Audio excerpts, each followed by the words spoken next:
नमस्कार। आज पुनः स्वागत गर्न चाहन्छु हाम्रो यस भ्यू ग्लोबल एजुकेशनल कन्सल्टेन्सीबाट। आज हामी कक्षा 11 को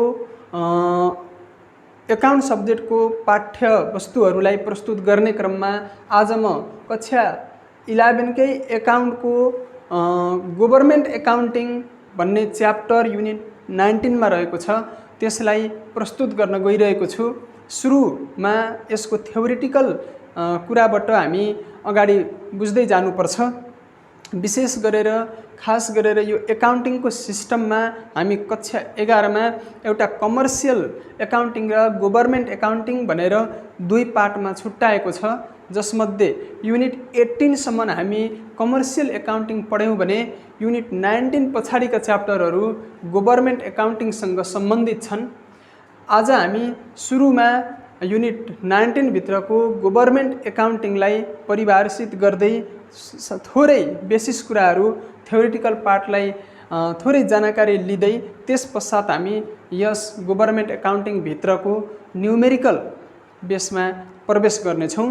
अब यहाँनिर सुरु गर्नुपर्दा सुरुमा हामी गभर्नमेन्ट एकाउन्टिङ खास गरेर प्रत्येक आफ्नो सरकारहरूले आफ्नो देशको समुचित रूपमा विकास गर्नको लागि आफ्नो आर्थिक कारोबारहरूलाई व्यवस्थित रूपबाट लेखा राख्नको लागि तयार पारिएको एउटा प्रारूपलाई हामीले लेखाविधि भनेर पनि बुझ्ने गर्छौँ।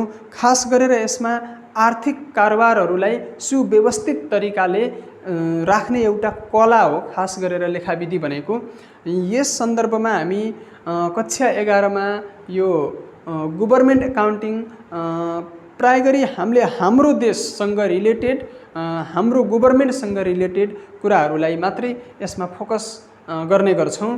त्यस कारणले गर्दा अब यहाँ गभर्नमेन्टले आफ्नो आर्थिक सङ्कलन कसरी गर्छ, कसरी बजेट निर्धारण गर्छ, अनि त्यो बजेटलाई कसरी खर्च गर्छ, बजेट जुटाउनका लागि कुन कुन स्रोतबाट आर्थिक सङ्कलन गर्छ भन्ने विषयवस्तुहरूलाई पनि सामान्यतया जानकारीमा राख्नुपर्छ।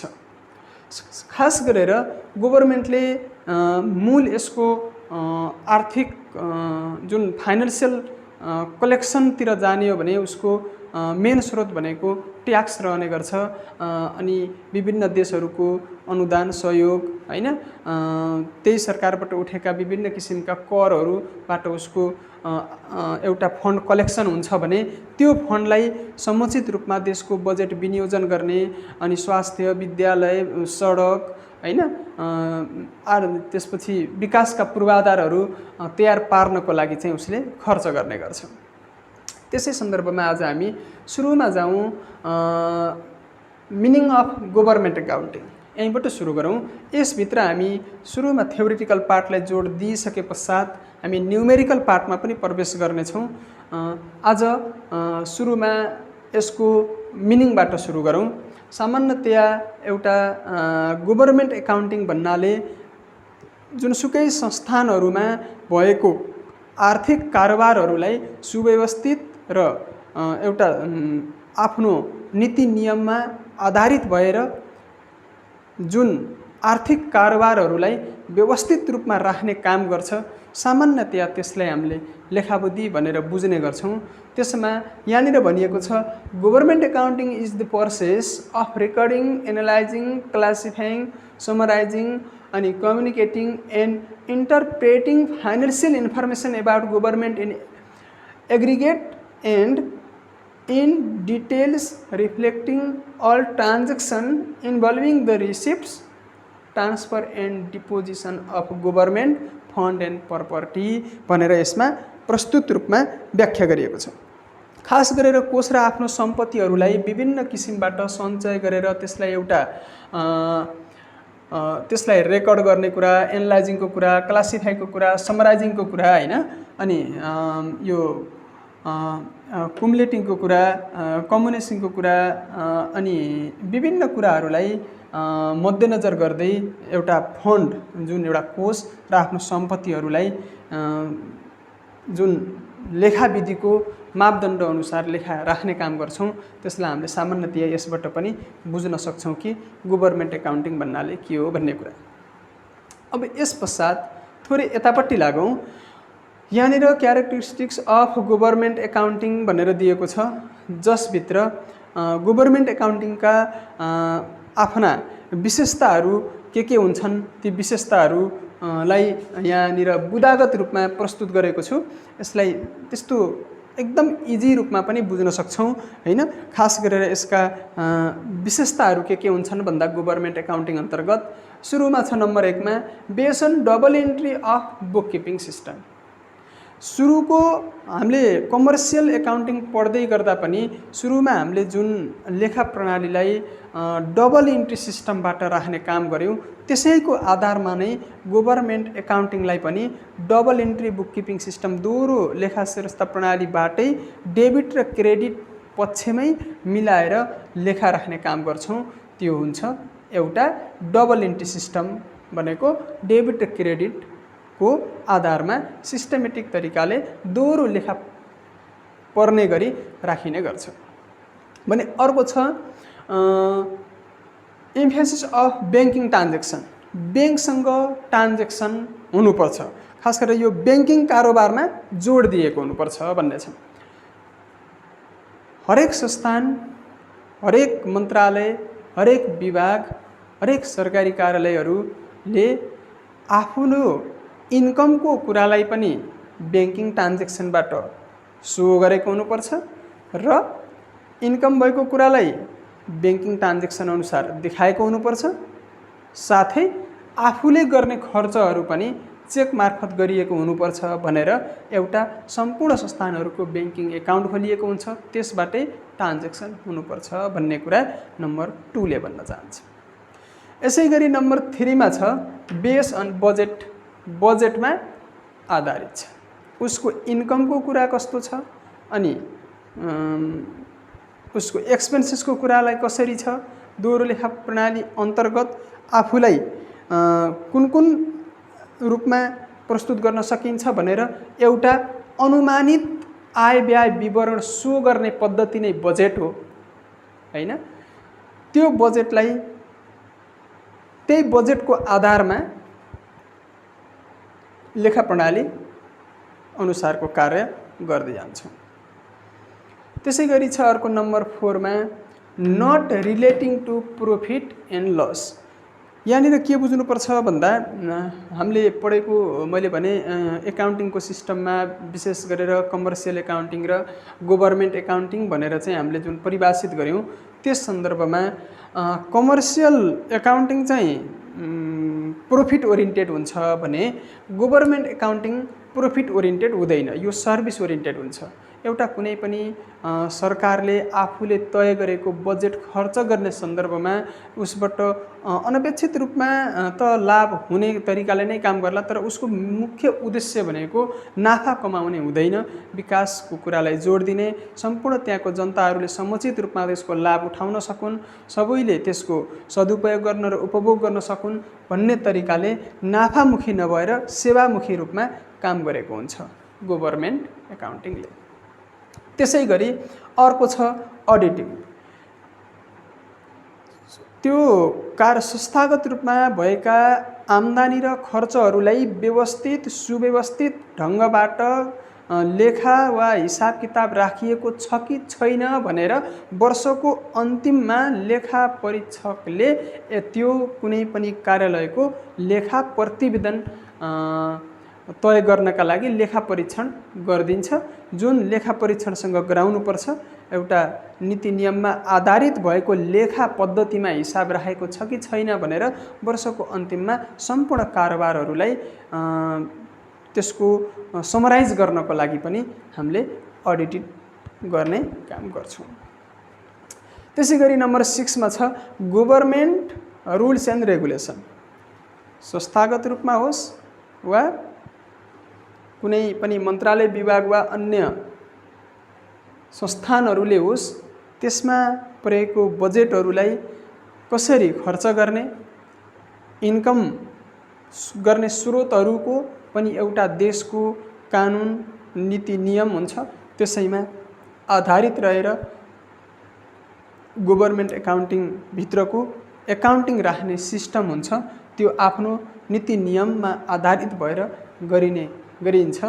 यसरी सामान्यतया अनि 5-6 वटा यो गभर्नमेन्ट एकाउन्टिङका विशेषताहरूलाई बुझ्न सकिन्छ। सामान्य रूपमा पनि त्यस्तो अप्ठ्यारो केही पनि छैन, थोरै हेरेर पनि बुझ्न सकिने कुराहरू छ। यसरी चाहिँ हामीले यसलाई प्रस्तुत गर्छौँ। र अब यसै क्रममा अर्को कुरा छ origin and evolution of government accounting. यो नेपालमा सरकारी लेखाविधिको उत्पत्ति र विकास क्रम कसरी भयो भन्ने सन्दर्भमा थोरै यहाँ विषयवस्तु मैले यसरी पोइन्ट रूपमा चाहिँ प्रस्तुत गरेको छु। यसलाई हामीले कसरी बुझ्न सक्छौँ भन्दा यो सरकारमा कसरी चाहिँ लेखाविधिको उत्पत्ति भयो त भन्ने सन्दर्भमा पहिले लिच्छवी कालदेखि नै हैन त्यो सरकारले आफ्नो कर सङ्कलन गर्ने अनि मठ मन्दिरबाट चन्दा अनुसारको दान अनुसारको पैसा कलेक्सन गरेर आफ्नो बजेट सुरुवात गर्ने र त्यो जम्मा भएकोले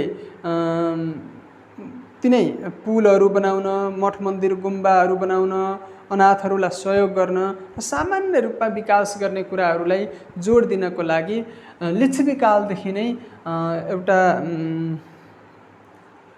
लेखाविधिको उत्पत्ति भएको चाहिँ हामीले मान्छौँ। र त्यसै गरी बिस्तारै 18औं शताब्दीमा गएर एउटा व्यवस्थित लेखाविधि सुरु भयो। अहिले हामीले त्यसलाई ट्रेडिसनल एकाउन्टिङ सिस्टम पनि भन्छौँ। अहिले न्यू एकाउन्टिङ सिस्टम चाहिँ छ जुन 18औं शताब्दीतिर लेखा राख्ने काम सुरुवात भयो। त्यसै सन्दर्भमा विक्रम सम्वत 1871 सालमा शाहवंशीय राजाहरूबाट एउटा लालढड्डा भन्ने बजेट भन्दा पनि लेखाविधिको सुरुवात भएको थियो। त्यसै क्रममा विकासको क्रम हुँदै जाँदा विक्रम सम्वत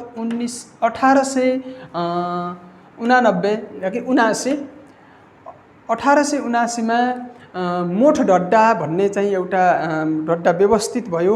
त्यसले सरकारको आफ्नो फन्ड र प्रपर्टीहरूलाई दाखिला राख्ने काम गर्थ्यो।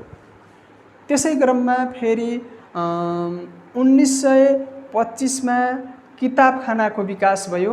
यो किताबखानाले कस्तो काम गर्थ्यो भन्दा सरकारी कार्यालयहरूमा भएका कर्मचारीहरूको तलब बाँडफाँड गर्ने, तलब वितरण गर्ने अनि कुराहरूमा एकदमै सहजीकरण गर्यो किताबखानाले। त्यसरी चाहिँ 1925 मा किताबखानाको उत्पत्ति भयो। त्यसै क्रममा विकास हुँदै जाने क्रममा विक्रम सम्वत 1936 मा स्याह श्रेष्ठता प्रणाली भन्ने चाहिँ एउटा लेखाविधि उत्पत्ति भयो। जुन लेखाविधि विशेष गरेर त्यहाँको के भन्छ कार्यालयमा काम गर्दै जाँदा त्यहीँको सरकारी कर्मचारी एउटा खरिददार गुणवन्त भन्ने व्यक्तिले विक्रम सम्वत 1936 सालमा स्याह श्रेष्ठता प्रणालीको विकास गरे। यसले कस्तो काम गर्यो भन्दा एउटा संस्थानसँग हुने सम्पूर्ण कारोबारहरूलाई, आम्दानी र खर्चको कुराहरूलाई प्रस्तुत गर्नका लागि अलि व्यवस्थित रूपमा एउटा लेखा प्रणाली सुरु भएको पाइन्छ। त्यसै गरी 1936 सालमा यो लेखा प्रणाली सुरु भयो। त्यसपछि राणाकाली शासनहरूलाई पराजय गरी विक्रम सम्वत 2007 सालमा प्रजातन्त्रको सुरुवात भयो। त्यस पश्चात प्रजातन्त्रको सुरुवात भइसके पछाडि अझै राम्रोसँग व्यवस्थित रूपमा बजेट विनियोजन गर्नुपर्छ भन्ने तरिकाले 2008 सालबाट बजेट सिस्टम बल्ल लागू भयो। बजेट घोषणा गर्न थालिने सिस्टमको सुरुवात भयो। अनि त्यस पछाडि विक्रम सम्वत 2016 सालमा एउटा सरकारी रुपैयाँ खर्च सम्बन्धी ऐन एउटा नियम तयार पारियो। त्यो नियमले के गर्यो भन्दा विक्रम सम्वत 2017 सालमा यो 2016 सालको सरकारी रुपैयाँ खर्च सम्बन्धी ऐन 2016 ले एउटा 4 सदस्यीय लेखा समिति चयन गर्यो। त्यो लेखा समितिले के गर्यो भन्दा धेरै अनुसन्धान गर्यो। 288 दिनसम्म उसले व्यवस्थित रूपमा, सुव्यवस्थित रूपमा अनि समुचित रूपमा काम गर्नुपर्छ भन्ने तरिकाले गहिरो अध्ययन गरिसके पछाडि 288 दिनको गहिरो अध्ययन पश्चात एउटा नयाँ श्रेष्ठता प्रणाली, नयाँ एकाउन्टिङ सिस्टमको उत्पत्ति गरे। त्यो नयाँ श्रेष्ठता प्रणाली 2017 साल माघ 20 गते उत्पत्ति एउटा सुरुवात भयो। त्यस पश्चात 2018 सालको माघ 20 गते, 17 सालको माघ 20 गते जसरी उत्पत्ति भयो 4 सदस्यहरूबाट, त्यस पछाडि 2018 सालको माघ 20 गते महालेखा परीक्षक र 2018 सालको चैत्र महिनामा तत्कालीन राज्यका राज्य प्रमुख अथवा राजाले तिनी दुईटाको समन्वयमा नयाँ श्रेष्ठता प्रणाली, जुन नयाँ न्यू गभर्नमेन्ट सिस्टम लागू गरिसके पछाडि त्यसैको आधारमा पहिलो पटक 2019 र 20मा एउटा काठमाडौँका लागि मात्रै भनेर बजेट विनियोजन गर्न थालियो। नयाँ लेखाविधि हो है यो, नयाँ लेखाविधिबाट। यहाँनिर थोरै डेट सम्झिनुपर्छ। 2017 सालको माघ 20 गते 4 सदस्यीय लेखा समितिले 288 दिनको गहिरो अध्ययन पश्चात एउटा नयाँ लेखा प्रणालीको विकास गरे। त्यसलाई 2018 साल माघ 20 गते महालेखा परीक्षक र 2018 साल चैत्र महिनामा त्यस तत्कालीन राज्य प्रमुख भनेको त्यति बेला राजाहरू हुनुहुन्थ्यो, राजाहरूको समन्वयबाट पहिलो पटक 2019 र 20 सालमा काठमाडौँलाई टार्गेट गराएर बजेट विनियोजन भयो, सुरुवात भयो, घोषणा भयो, कार्यान्वयन भयो। त्यस पछाडि त्यसको विकास हुँदै जाँदा विक्रम सम्वत 2025 सालको श्रावण महिनादेखि आर्थिक वर्ष सुरु हुने भनेर एउटा घोषणा गरियो। अझै पनि हामीले आर्थिक वर्षको अन्त्य असार मसान्तलाई मान्छौँ भने सुरुवात चाहिँ श्रावण महिनाबाट भएको मानिन्छ। त्यसरी विक्रम सम्वत 2025 साल श्रावण महिनादेखि नेपाल अधिराज्यभर नयाँ लेखाविधिको, सरकारी लेखाविधिको उत्पत्ति भयो। त्यो अहिले वर्तमानसम्म पनि त्यही नयाँ लेखाविधि चाहिँ सुरु गरेका छौँ। त्यसभन्दा अगाडि एउटा ट्रेडिसनल सिस्टमको लेखाविधि थियो जसमा चाहिँ लाल ढड्डा, मोठ ढड्डा, किताबखाना, स्या श्रेष्ठता प्रणाली, वासिल ब्याङ्क के भन्छ वासिल ब्याङ्किङ प्रणाली हैन, त्यसपछि फर्म श्रेष्ठता प्रणाली, त्यसपछि पेमेन्ट एकाउन्टिङ सिस्टम, यस्ता कुराहरू चाहिँ ट्रेडिसनल सिस्टमभित्रका बजेट अन्तर्गतको कुरा थियो भने त्यसको उत्पत्ति र विकासको क्रममा विशेष गरेर नेपाल अधिराज्यभरि बजेट विनियोजन भएर कार्यान्वयन पनि हुन थालेको भनेको विक्रम सम्वत 2025 श्रावण महिनादेखि हो। अब यस सन्दर्भमा हामीले खास गरेर के बुझ्नुपर्छ भन्दा नेपालको सन्दर्भमा भन्ने हो भने यहाँ जुन एउटा सरकारी संस्थान अथवा अहिले त स्थानीय तहमा भएका नगरपालिका अनि गाउँपालिका हैन अनि प्रदेश अनुसारको मन्त्रालयहरूमा जसरी बजेट विनियोजन भएर हुन्छ त्यसलाई सुव्यवस्थित तरिकाले खर्च गर्नुपर्छ, विकासको क्रममा बाँडफाँड गरिनुपर्छ भन्ने तरिकाबाट जसरी बजेट विनियोजन हुन्छ जेठ महिनामै प्राय गरी अहिले त जेठ 15मै भाषण गर्ने चलन पनि छ हैन। त्यसले गर्दा त्यो लेखा प्रणालीलाई व्यवस्थित रूपमा जानुपर्छ भन्ने सन्दर्भमा हामीले पनि यहाँ अब यसभित्र सुरुमा एउटा जर्नल भौचर भन्ने चाहिँ न्युमेरिकल पार्ट पढ्छौँ। त्यसभित्र प्राय गरी जर्नल इन्ट्रीसँग रिलेटेड हुन्छ। त्यसमा खास गरेर यो गभर्नमेन्ट एकाउन्टिङमा के कुरा बुझ्नुपर्छ भन्दा यहाँ मैले एउटा बजेट हेड भन्ने कुरा छुटाएछु। यो बजेट हेड हुन्छ यहाँनिर। बजेट हेड भन्न खोजेको के भन्दा सरकारमा भएका विभिन्न सरकारी रूपमा हुने संस्थानहरूमा हुने मूलत खर्च गरिने शीर्षकहरूको आफ्नो एउटा कोडिङ गरिएको हुन्छ, कोड नम्बर हुन्छ। त्यो कोड नम्बरको आधारमा नेपाल सरकारले कुन शीर्षकमा कति खर्च भयो त भनेर कोडिङ सिस्टमबाट पत्ता लगाउने हुँदा प्रत्येक संस्थानहरूले आफूले गर्ने कारोबारहरूलाई एउटा कोडबाट प्रस्तुत गरेका हुन्छन्। जस्तै यहाँनिर हामीले स्यालेरीलाई 2111 भनेर राख्ने होइन, अनि एलाउन्स भत्तालाई चाहिँ 2112 भनेर यस्तो के एउटा खर्चलाई एउटा कोडले चाहिँ छुट्याउने, त्यसरी चाहिँ हामीले छुट्याउने गर्छौँ। त्यसैको आधारमा त्यहाँ अलिक 2-4वटा कुराहरू सम्झिनुपर्ने हुन्छ, हिसाब गर्दा गर्दै पनि याद हुन्छ, 2-4वटा विषयवस्तु घोक्नुपर्ने पनि हुनसक्छ। त्यसरी चाहिँ हामी यस पश्चात गभर्नमेन्ट एकाउन्टिङ अन्तर्गत जर्नल भौचर भन्ने न्युमेरिकल पार्टमा अर्को पार्टमा ल्याउनेछु भन्दै आजको सामान्यतया रूपमा गभर्नमेन्ट एकाउन्टिङ भनेको के हो, यसको मिनिङ, यसको क्यारेक्टरिस्टिक्स र यसको उत्पत्ति र विकास कसरी भयो भन्ने सन्दर्भमा आजको विषयवस्तुलाई यति नै अन्त्य गर्न चाहन्छु। हस्त, नमस्ते।